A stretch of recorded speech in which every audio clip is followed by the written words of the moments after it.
Bonjour à tous, c'est le premier Consul Puzzle et vous l'avez vu, nouveau setup incroyable, je suis en 3D, je peux me mouvoir dans l'espace-temps, je peux gigoter tel un gigoto, c'est fou. Mais aujourd'hui, nous avons un truc grave, un sujet très grave. Que fait-nous toutes? Pourquoi ne parle-t-elle pas de ce féminicide? PR poignardé à mort par sa fille de 13 ans, à cause d'une creepypasta, elle est devenue zinzin. Mais que fait-nous toutes? Où sont les osés le féministes? Je les entends plus.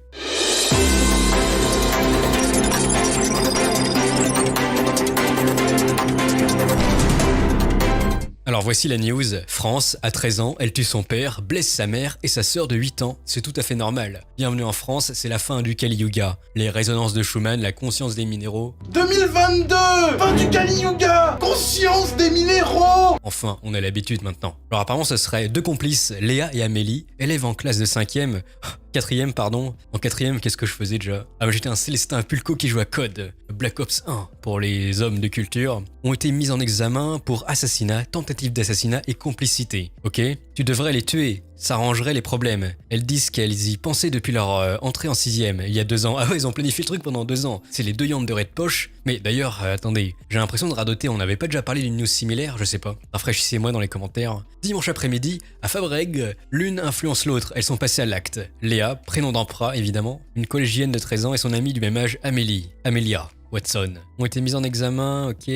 Assassinat, mais alors voilà pourquoi je suis obligé de faire un montage et lire l'article à chaque fois, parce que il se répète à chaque fois dans l'article, et ça s'appelle du travail journalistique, mais c'est n'importe quoi. Et y a rien à faire, à dupliquer le truc, à copier-coller, à CTRL-C plus CTRL-V. Du coup, le juge a demandé demande en détention formulée par le procureur de la République, ok. Tous deux ont avoué au cours de leur garde à vue chez les gendarmes de la brigade de recherche de Casseneuil-le-Lay, de Boris-le-Lay, avoir décidé dimanche 13 mars à Fabrègues de tuer tous les membres de la famille de Léa avec des armes blanches. Mais elles y réfléchissaient depuis des semaines. Mais pourquoi? Ah mais voilà, et là nous avons la raison, une creepypasta. Alors, ce serait élaboré dans l'ombre d'un personnage fictif dont elle se nourrissait sur internet. Alors c'était qui, Slenderman, l'Undertaker, on sait pas. Entre fiction et la réalité, ouais c'est bon, à 13 ans je lisais aussi des creepypastas, mais j'allais pas zigouiller toute ma famille. Mais c'est quoi ces histoires? L'excuse bidon. Oh c'est la faute de la creepypasta. Ok, c'est validé, c'était la creepypasta. Incroyable. Du coup, après le repas dominical, pris avec les parents de Léa et ses 3 sœurs, qu'elles ont saisi leurs armes. Après une dispute bénigne avec la mère de famille au sujet d'une tâche ménagère. Après avoir enfilé des gants en plastique sur leurs mains, pour éviter de laisser des traces et en ayant séparé les 2 branches d'une paire de ciseaux, elles ont d'abord voulu s'attaquer à l'étage de la vaste maison familiale dévolue aux enfants. À la plus jeune des sœurs, âgée de 6 ans. Alors en premier, on frappe les mini-mobs, ça fait toujours, c'est plus facile pour farmer après le boss, c'est le père, le boss du coup. L'enfant terrorisé s'est retrouvé avec la pointe en métal sous la gorge, alors que les deux filles ne reculent pas et elle décide in extremis de l'épargner. Mais la détermination de Léa n'a pas failli par la suite. Elle est allée chercher un couteau à la cuisine pendant que ses parents regardaient la télévision dans le salon. Puis elle est remontée et a profondément planté dans le dos de sa petite sœur un coup de couteau dans le dos de sa sœur, ok, la blessant gravement à un rein. C'est glauque, on va boire un petit coup.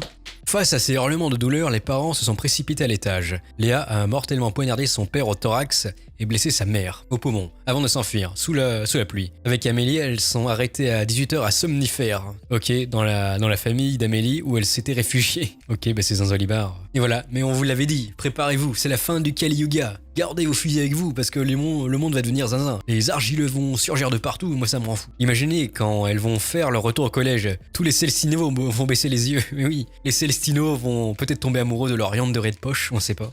On le répète, mais que fait-nous toutes? Ah, regardez! Oh non! La sauce, oui la sauce! Des filles qui se moquaient de leur orientation S et de leur look atypique, cheveux teints et vêtements sombres. Ah, ça rappelle pas une certaine communauté, je sais pas, je diffame pas, je dis rien. Ça fait froid dans le dos, et pourtant j'ai pas mal vu d'horreur sur internet. En plus, elle a décidé de s'en prendre aux autres élèves. En bref, le progrès, hein. La fin qui résume tout, on l'avait vu la fin. Cheveux teintés, n'est-ce pas? Comment un daron peut se faire tuer par une gamine de 13 ans? Coup de couteau dans le cœur, bah oui. C'est chaud quand même de mourir par sa fille. La fin du Kali Yuga. Je voulais faire une blague mais non, qu'est-ce que c'est que ce bordel? Et voilà, qu'est-ce que vous pensez de cette news zinzin? Êtes-vous prêts? Moi je sais pas, je pose des questions. C'était le premier Consul Puzzle, à la plus, Mogus. Kali Yuga, la fin du Kali Yuga.